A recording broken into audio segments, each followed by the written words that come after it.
હાલો, મારી યુટ્યુબ ચેનલમાં આપ સૌનું સ્વાગત છે। હું હર્ષાબેન કટકિયા। આજે આપણે બનાવવાના છીએ વડાપાઉં। જો એને માટે આપણે 1 કિલો બટેટા લીધા છે।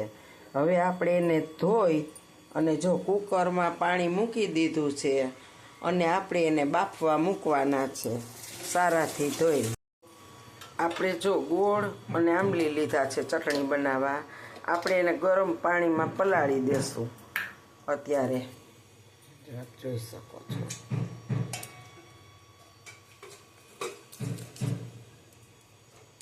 આપણે એને હવે ખાલી ગરમ પાણીમાં પલાળવાના જ છે।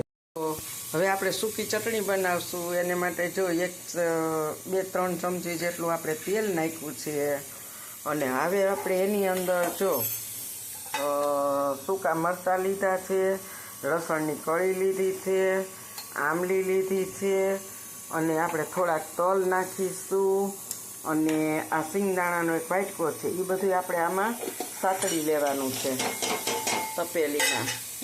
આ બધું આપણે આમાં શેકી લેવાનું છે। થોડીક વાર એને આપણે શેકી લેશું તો આવી રીતના એને થોડીક વાર સાતળી લેવાનું છે અને હવે આપણે ગેસને થોડીક વાર એને બંધ કરી દઈશું। તો આપણે ગેસ બંધ કરી દીધો છે અને આપણે 2 થી 3 મિનિટ આ બધું શેકી લીધું છે। હવે આપણે એને ઠરે ને એટલે મિક્સરમાં પીલી લેવાનું છે।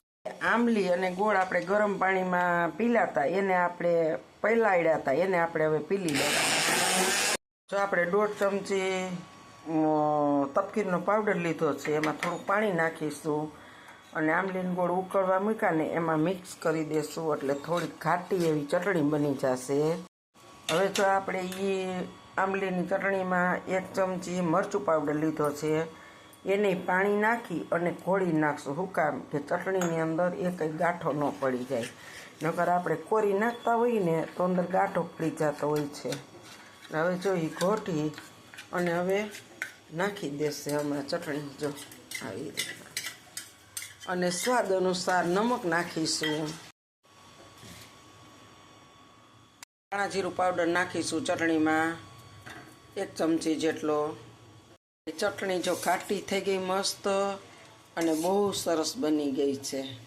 એટલી સરસ સુગંધ આવે છે અને ચટણી આપણી મસ્ત બની ગઈ છે અને હવે આપણે ગેસને બંધ કરી દીધો છે અને હવે આપણે ઉતારી લઈશું। તો આપણે આ સૂકેલું ટોપરું લીધું છે થોડું જે આપણે માંડવીના બીની શેક્યા હતા ને, હવે આ થોડુંક અને શેકતા વાર લાગે કટકા કર્યાથી। હવે તેલ નાખી અને આપણે આ ટોપરાને થોડું ચટણીમાં નાખવા શેકી નાખશું અને શેકાઈ જાય ને ત્યાર પછી આપણે આ બીન બધું શેક્યું હતું ને એના ભેગું નાખી અને ચટણી બનાવવાની છે। કરી પીસવાનું દરદરું આપણે જો આ દરદરી ચટણી પીસી લીધી છે, આવી પીસવાની છે હો દરદરી, બહુ આને ઝીણી નથી પીસવાની। અને જો આપણે તીખું ખાતા હોય તો વધારે લાલ મરચું નાખવાનું, નકર આવી જ રાખવાની છે કોરી। જો આપણે વડાનો મસાલો બનાવવાના છીએ તો હવે આપણે તપેલીમાં તેલ નાખ્યું, આપ જોવો છો જો આપણે તેલ નાખ્યું। હવે આપણે ગેસને ચાલુ કરી જો આપણે આદું, લસણ અને મરચાં આ પીલી લીધું છે। હવે આપણે એ તેલમાં સાતળવાનું છે। જો હવે આપણે એને સાતળી લઈશું। આ વડાપાઉંનો મસાલો બનાવવાનો છે આપણે મસ્ત।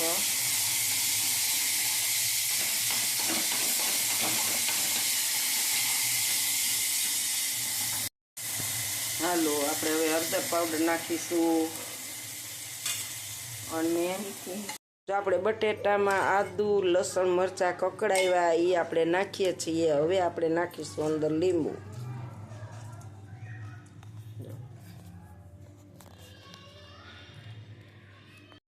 ગરમ મસાલો નાખીશું અંદર હવે અને થોડુંક લાલ મરચું પાવડર નાખીશું અને સ્વાદ અનુસાર આપણે નિમક નાખીશું।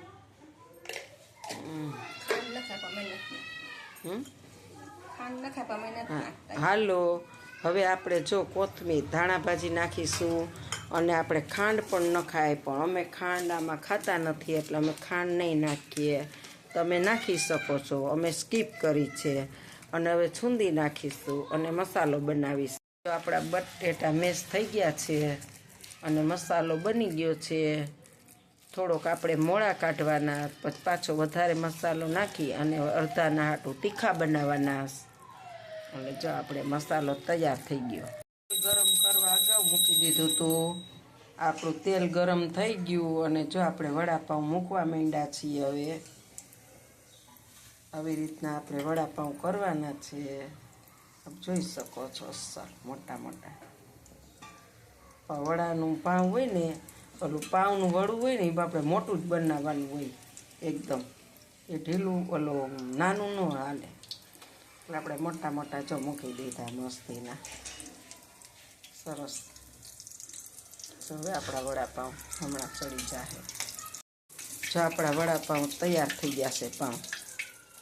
અને હવે આપણે એને કાઢી લીધા થાળીમાં. જો જોઈ શકો છો, મસ્ત મોટા મોટા બની ગયા. જો આપણા વડા બની ગયા છે. જો આપણે પાઉંને વચ્ચેથી કાપી લીધા છે, જોઈ શકો છો. હવે આપણે એમાં લીલી ચટણી નાખવાની છે, સરસ રીતે ચોપડી દેવાની છે.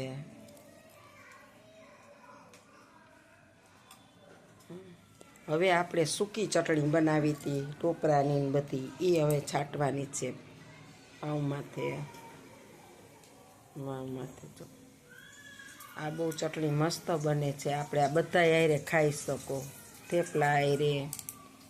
હવે આપણે વડું મૂક્યું, એને દબાવી દેવાનું. આ વડું પાઉં તૈયાર બનાવી લીધું. એવી જ રીતના આપણે હવે બીજું ભરી લેશું.